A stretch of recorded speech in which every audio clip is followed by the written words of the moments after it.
تھا، ایک بیوہ خاتون ہے وہ جو گھروں کے کام کرتی تھی، صحیح. ایک ہی بیٹا تھا، اوباش ہو گیا تھا، بدماش ہو گیا تھا، جوانی تھی، ابھی 16-17 سال کا رہا ہوگا. اس خاتون نے آ کر میرے سامنے مجھ سے شکایت کی تھی کہ میں اس کا باپ بہت چھوٹی عمر میں انتقال کر گیا ہے، بہت مشکل سے اس کو میں نے پالا ہے، پڑھانا چاہتی تھی، پڑھا بھی لی، لیکن اب ایسا ہو گیا کہ رات بھر اوباشوں کی صحبت میں برباد ہو گیا ہے. میرا دل دکھتا ہے اور میں بیمار ہو چکی ہوں اللہ. صرف بیٹے کے غم میں، اور زندگی آدھی نکال دی لوگوں کے برتن مانج کر کے، گھروں کے کپڑے دھو کر کے. مجھے یہ بات بہت لگی تھی، تو میں نے سوچا کہ اس کے بیٹے کو بلاؤں. بیٹے کو میں نے بلا کر کے کئی دن تک ساتھ بھی رکھا تھا اور نصیحت کیا تھا. دیکھیے ہمارا کام ہے لوگوں تک پہنچنا، اور باقی ان کے دلوں کو پگھلا دینا یہ رب تعالیٰ کی شان ہے. وہ نوجوان بچہ آج بھی موجود ہے، وہ موجود ہے، اور کئی مرتبہ میں نے اس کا یہ ذکر کیا ہے. وہ رویا میرے سامنے اور کہا میری ماں بیوہ ہے اور بہت کچھ دکھ دیکھے ہیں اس نے، صحیح ہے، میں بگڑ گیا تھا، میں توبہ کرتا ہوں، میں جا رہا ہوں کام پر.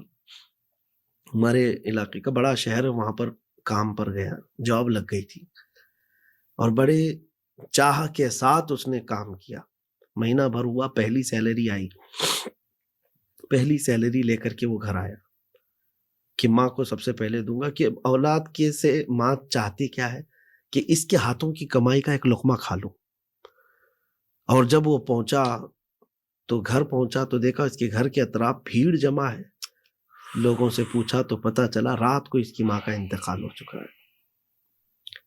وہ جو اس کی تنخواہ تھی ماں کے قدموں میں رکھ دیا، اور اسی طرح سے اس کا جنازہ اٹھایا گیا. وہ نوجوان تڑپتا ہے آج کہ زندگی بھر میں اپنی ماں کو اپنے کمائے ہوئے ہاتھوں سے ایک لقمہ نہیں کھلا سکا، اور وہ میری ماں لوگوں کے برتن مانج کر کے، کپڑے دھو کر کے مجھے کھلاتی رہی. کسی اور کی زندگی میں یہ معاملہ نہ آئے. اس نے مجھے کہا تھا کہ آپ تقریریں کرتے ہیں، بہت نوجوان سنتے ہیں، یہ بات ان کو پہنچائیں کہ میری زندگی اب ایسی ہو چکی ہے کہ مرنا چاہوں تو موت نہیں. کہ میرے سامنے بار بار میری مظلوم ماں کا چہرہ آتا ہے کہ جو لوگوں کے جھوٹے مانجتی تھی اور لا کر مجھے لقمے کھلاتی تھی، اور میں ایک ایسا نکما تھا کہ میں اپنے ہاتھوں کی کمائی کا ایک لقمہ اس کو زندگی میں کھلا نہیں سکا. اور ایک بات میں حافظ صاحب آپ کو بتاؤں، والدین جو ہے غیرت مند بھی ہیں.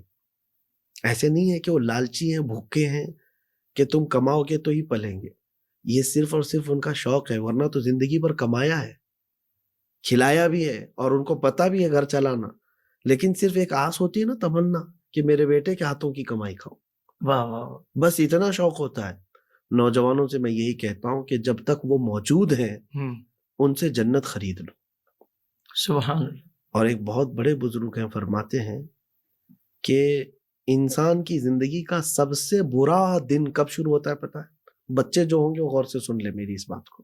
سب سے برا دن جس دن ماں اور باپ اپنے بیٹے سے بات کرنے میں ڈرنے لگ جائیں، اللہ، اس کا برا دن شروع ہو چکا ہے. اللہ اکبر. کہ میں یہ کہوں گی تو پتہ نہیں بیٹا کیا بولے گا. ابھی باپ یہ ڈرنے لگ جائے کہ میں اگر اس کو تھوڑا سا بولوں گا تو الٹا کچھ غصے میں نہ آ جائے، گھر چھوڑ کے نہ چلا جائے.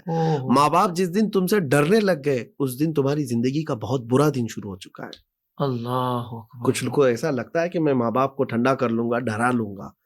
جس دن وہ تم سے بات کرنے میں ڈرنے لگ گئے، بد نصیبی کا دن شروع ہو چکا ہے. اللہ کی لعنت ہے اس بندے پر. رب تبارک و تعالی ہم کو عقوق الوالدین جیسے یعنی سخت گناہ کبیرہ سے ہمیشہ محفوظ رکھے. آمین آمین آمین. اور جیتے جی ان کی قدر کرنے کی تو. ہماری ویڈیو آپ کو اچھی لگے تو چینل کو سبسکرائب اور لائک ضرور کرنا. شکریہ دوستوں.